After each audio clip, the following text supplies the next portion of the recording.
Hi everyone. Okay. Hey everyone. Thanks for joining us here at Book Blather. If you're new here, I'm Dave. This is Olive, and today we wanted to talk to you about a book haul. So this is a good book haul. This one always is, I think, anyway. So every summer we go to this massive book fair called the Pequot Library Book Fair in Southport, Connecticut. It's not too far from us. And this is a famous book fair. It's like the biggest or one of the biggest in New England every year.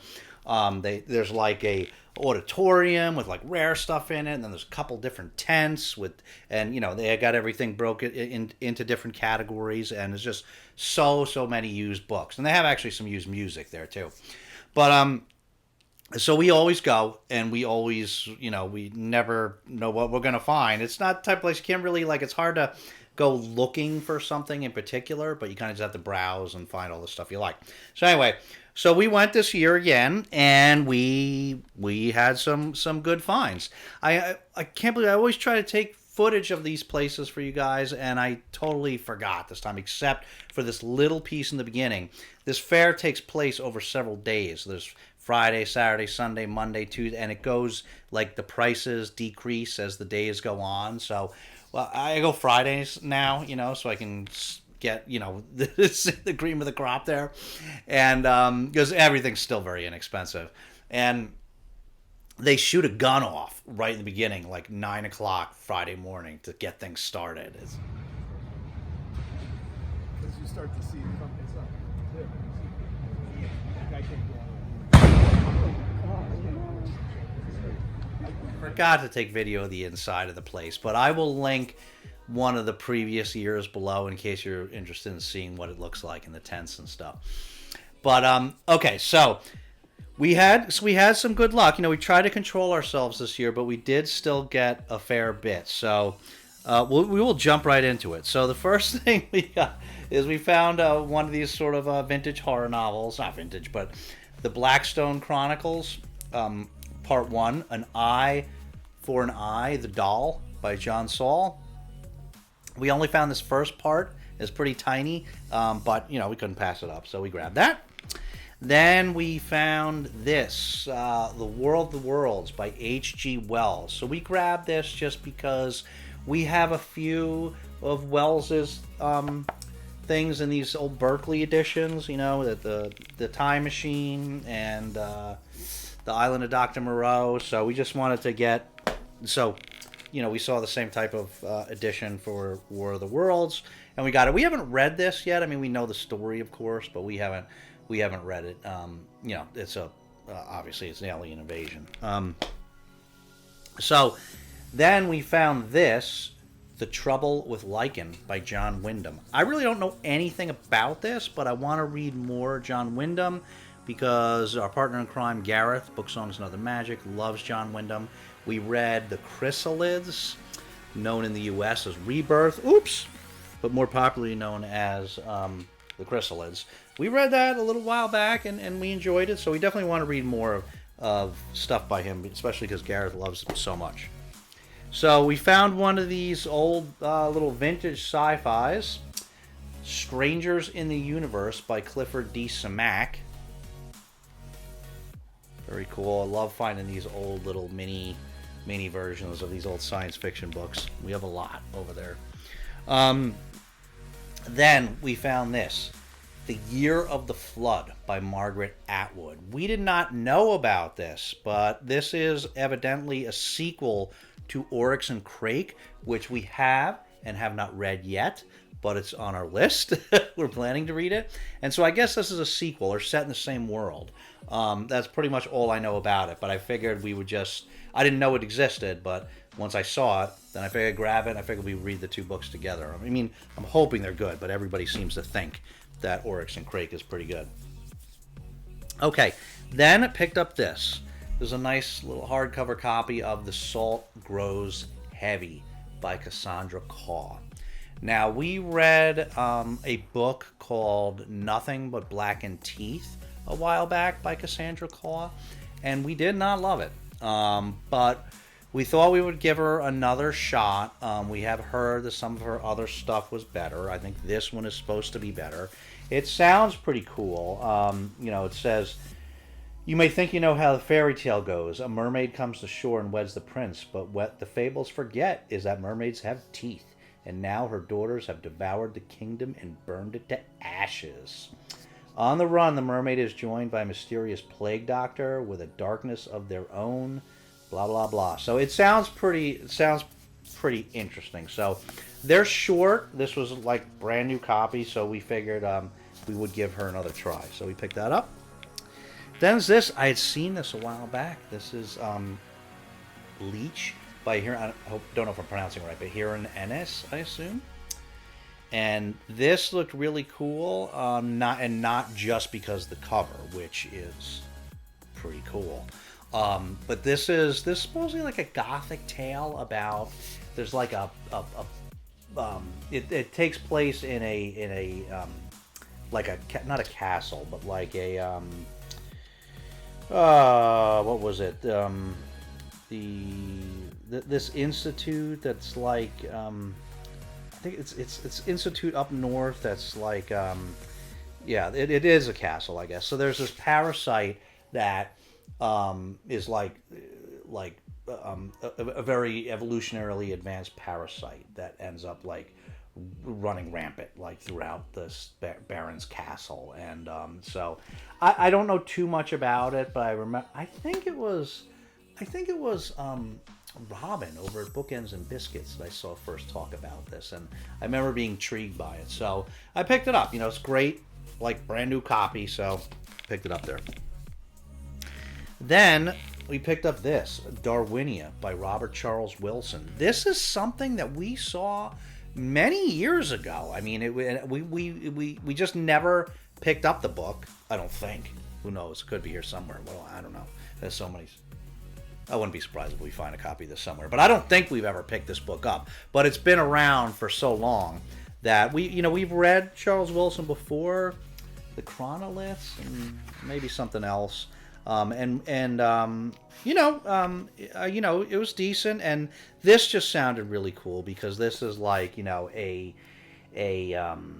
an alternate sort of an alternate history where I guess it's part of Europe or whatever. Yeah, part of the old world of Europe was replaced by Darwinia, a strange land of nightmarish jungle and antediluvian monsters. So it sounded pretty good. There's like there's this whole other world in a part of the earth. So I don't know. It just sounded interesting. I remember it was something we saw years ago that we were interested in it and just never got it. 1998 that this book came out, and so we just picked it up. Now that we finally came across it. So this is we weren't aware of this, but we were pretty excited when we saw this. This is an anthology, Galactic Empires, edited by Neil Clark. This looks really cool. So because it sounds like this is all stories about galactic empires, and we have a lot of we do collect a lot of these like sort of anthologies, horror and sci-fi, mostly anthologies of different types, and this just sounded really awesome because we like so Neil Clark, he's the editor of a popular science fiction magazine called Clark's World, and we love these tales of galactic empires. Like right now we're watching Foundation series loosely based on Isaac Asimov's Foundation series, and incorporates some other Isaac Asimov stuff into it too. So, but it's awesome, even though it has some very. Is anybody watching Foundation? It's on Apple. They just, like the third season is going now, so we're like all caught up. Like we're watching it now as they come out each week, and I don't know. Are you guys watching this? Tell us if you're watching this. I mean, I don't know. Maybe we should do a video on this. Like, wow, this show is like, it's incredible. It's a great science fiction show. There are some significant differences, like major plot points that are different than the Foundation trilogy, even though the overall theme and sort of story that is, does follow the Foundation series. But there are some major plot pieces that are different, that are not in the books. But it's still just awesome. I mean, the parts that follow the books are cool, and the new parts that they added are really cool. So, anyway, so we love stories about like galactic empires like that, and so this is one that has a lot of killer writers in it with galactic empire stories. So we were pretty excited when we saw this. Okay, then we didn't know this existed until we saw it there. This is another Lovecraft anthology. This is the Dream Cycle of H.P. Lovecraft, Dreams of Terror and Death. So we have already had this. We've been working out of this one. We've read like half the stories in this maybe now. This blood-curdling tales of horror and the macabre. We read stories out of this each May when we're doing the Horror Mayhem book event, and so this is another one, and it seemed like there was almost no overlap. I think there was a couple stories that overlapped with that one. So I guess there's a few Lovecraft volumes like this. So anyway, we didn't know it existed. We were excited to see it, and so we grabbed it because we do like Lovecraft, one of the most famous horror and cosmic horror writers of all time. Then, let's see. So we picked up a couple of nonfiction books. This is The Biggest Ideas in the Universe, Space, Time, and Motion by Sean Carroll. So this basically looked brand new. This is, it is brand new. This was, it just came out in 2022. So Sean Carroll, he is one of these like modern popularizers of different ideas in physics, so he's written a number of these books. So we've read some of his stuff before. He has a podcast that's really good with all different guests. He talks about a lot of different issues, and so he's one of these guys like Neil deGrasse Tyson, where he very clearly like explains a lot of these big ideas for everyone in a way that we can kind of all understand and be interested in. So we didn't have this, so we picked that up. Okay, another one. This was a book we had our eye on for a while, but just never bought, and this is The Sixth Extinction by Elizabeth Colbert.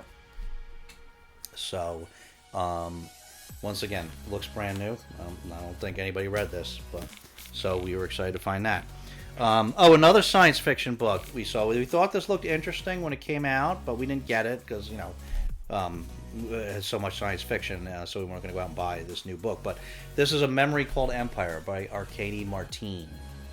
So, and this is, I remember it looked really interesting. I think this is about, there's an ambassador that goes to like a faraway planet. I don't remember much. So, tell us if you read this and if you think it's worth reading, because I remember hearing about it, remember thinking it sounded interesting, and I know I have heard that people liked this. So let us know what you think if you've read it.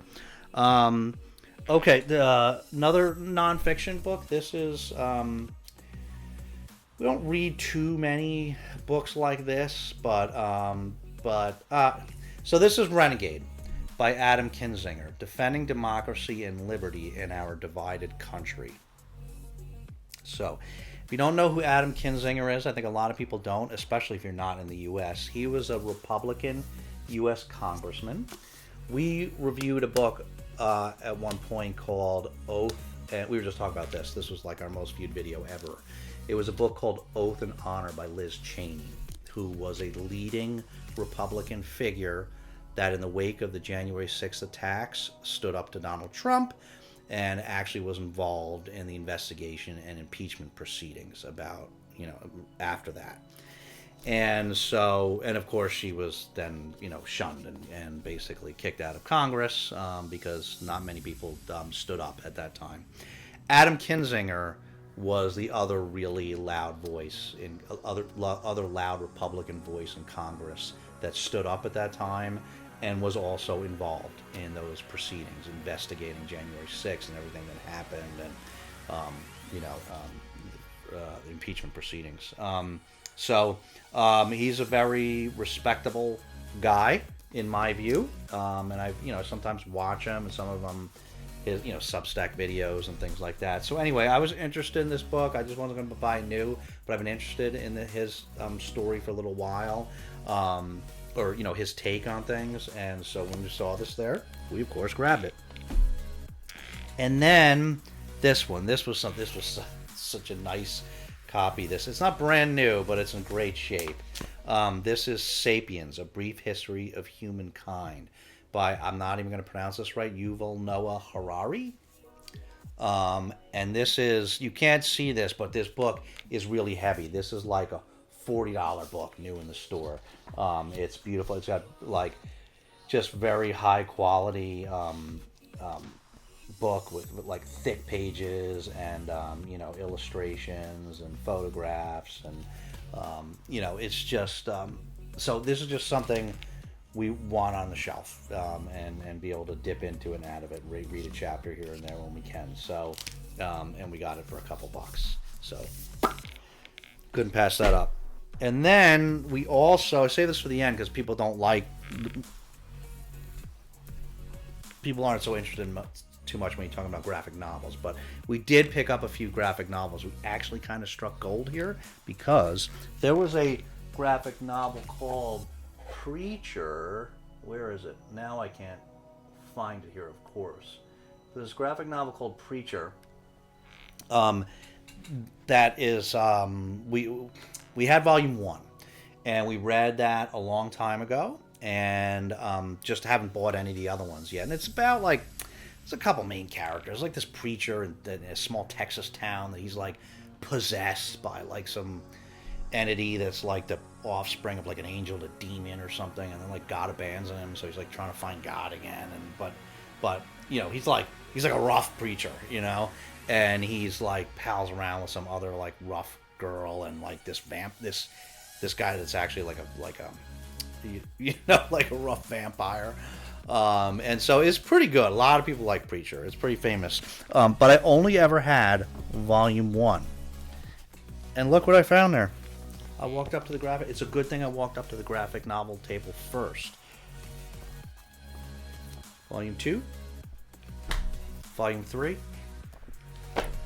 Volume 4. Volume 5. 6. 7, 8, and 9. I couldn't believe it. That is almost the whole series. There's a little bit more than that, but I mean that's like that brings me up to like almost issue 60, or 50 something, whatever. There's only like 75 issues or something like that. So that's most of the series. That was an unbelievable find. I couldn't believe that. You know how much all those volumes would cost if you bought those things new? That was unbelievable. Then I also found this. I don't really know much about this, but I found volumes. I found these 2 volumes of 5 Ghosts. This is actually volume 2 and 3. Did I do those in order? Anyway, no, this is 2. This is 2. This is 3. And so I don't know much about this. It sounds cool. This is I've read Frank Barbiere, however he's. I've read stuff by him before and really liked it. And so this is about a treasure hunter that gets possessed by 5 famous literary ghosts. So it sounded interesting. It's super cheap, and I don't have volume 1. I'll need to get volume 1 at some point, but I have plenty to read before I get to these, so it's no rush. And then finally picked up this Fell volume 1. So, and this I already mentioned in Garbaugh, in the Garbaugh video, because we were reading this for Garbaugh. So it just looked cool. It's written by Warren Ellis, who's a great comic writer, and it looks cool. The graphics, the graphics look cool, and it sounded like a cool story. We're reading for Garbaugh because this is the blurb on the back is dumped into the collapsing urban trash zone called Snowtown. Detective Richard Fell is starting all over again. In a place where nothing seems to make sense, Fell clings to the one thing he knows to be true. Everybody's hiding something, even him. So anyway, it just sounded neat and it sounded trashy. So we're going to read that for Garbaugh. So That's it. That's everything. We feel like we got a lot. I mean, there are years we got a lot more than that. One year, we got 69 books there, which is like ridiculous. But anyway, this is a pretty sizable helping. But this always happens at that fair. It's hard to walk out of there without like 2 bags full of books, even if you're really trying to control yourself. So let us know if you have read any of these or looking forward to reading any of these. If you have any suggestions about these, or if there's something you want to buddy read here in the future. So we're always here anxious to hear what you guys have to say about the stuff that we're showing, especially if it's things that we haven't read yet. So if you don't have anything substantive to say, you can always leave Olive a puppy emoji, right? You need another pick me up? Wow, you falling asleep as a kid? It's a little late for her. It's getting late, right? Yeah. You can always leave Olive a puppy emoji because she does always like to see those. So thanks so much for watching, everyone. We will see you again very soon. But in the meantime, take care of yourselves. Oh, we will probably have, so we started doing this thing with where we have like associate links below, so that if you're going to buy the book already anyway, if you use our link, it would help contribute to Olive's treat fund, right, Olive? Which you certainly always appreciate, right? Yeah. So we just thought we'd mention that. So, all right. Thanks so much for watching. We'll see you again very soon. But in the meantime, take care of yourselves and each other, and we'll see you next time.